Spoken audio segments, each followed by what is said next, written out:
وهذا دسمه بناanka looga saarayo madxafka qaranka uu ka soconayo dhismo dib loogu dayactirayo iyadoo looga gol leeyahay in dib loogu soo celiyo kaalintii uu ku lahaa dalka.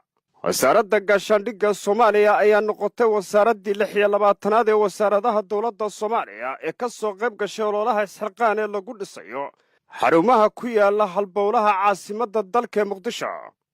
shaqaalaha iyo howlwadeennada wasaaradda gaashaandhiggu ay wehelinayaan cutubyo ka tirsan ciidanka xoogga dalka ayaa soo gaadhay xarunta madxafka qaranka oo dhismihiisa gacanta lagu hayo waxaana iska kaashanayaan habka loo wada qabanayo shaqada isxilqaan. saraakiisha hogaaminaya cutubyadan ciidanka xoogga dalka ee ka qayb qaadanaya isxilqaan dalkaaga ku dhiso ayaa sheegay in ay mar kasta iyo goob kasta ciidanka xoogga dalku u taagan yihiin dhismaha dalka iyo difaaca dalka.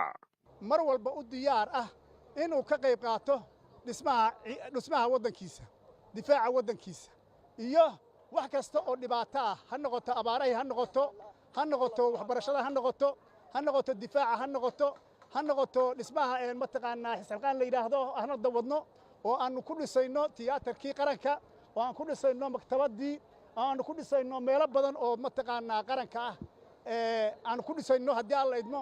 waa markii shanaad ciidanka xoogga dalka Soomaaliyeed oo u imaanaya isxilqaan waa meelihii ugu muhiimsanaa ee danta guud ee qaranka waxa weeye maaragtay dantiisa u ahayd.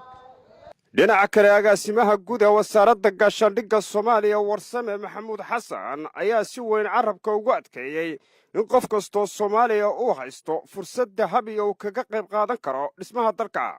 waa fursad qof kasta oo muwaadin ah uu ku muujinayo muwaadinimadiisa uu ku gudanayo waajibkiisa ka saaran ee dalka. waxaan si gaar ah magaciisa ugu hadlayaa wasiirka gaashaandhigga oo nooga maqan hadda shaqo degdeg ah. run ahaantiina aad loogu dhiirigeliyey inaan maantayto sidii horeyba caadada noo ahayd inaanu shaqo weyn halkaan maanta ka qabanno. ugu dambayntiina agaasimaha arrimaha bulshada ee xafiiska ra'iisul wasaaraha dalka ahna isuduwaha barnaamijka isxilqaan Maryan Aadan Amiin ayaa wasaaradda gaashaandhigga iyo guud ahaanba hay'adaha dawladda Soomaaliya ku bogaadisay shaqooyinka hufan ay ka qabteen xarumaha danta guud ee dalka.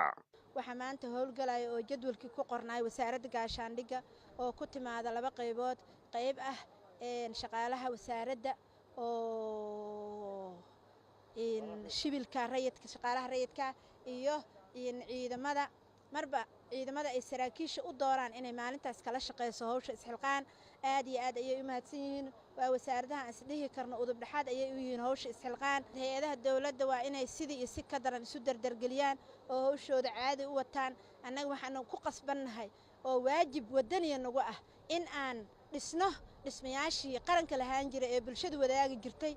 goobaha lagu dhisay isxilqaan ayaa dhawaan noqon doona kuwa qaranka loogu adeego buuxina doona doorkii ay ku lahaayeen dalka. Cabdirasaaq Xaaji Saleebaan warbaahinta qaranka magaalada Muqdisho.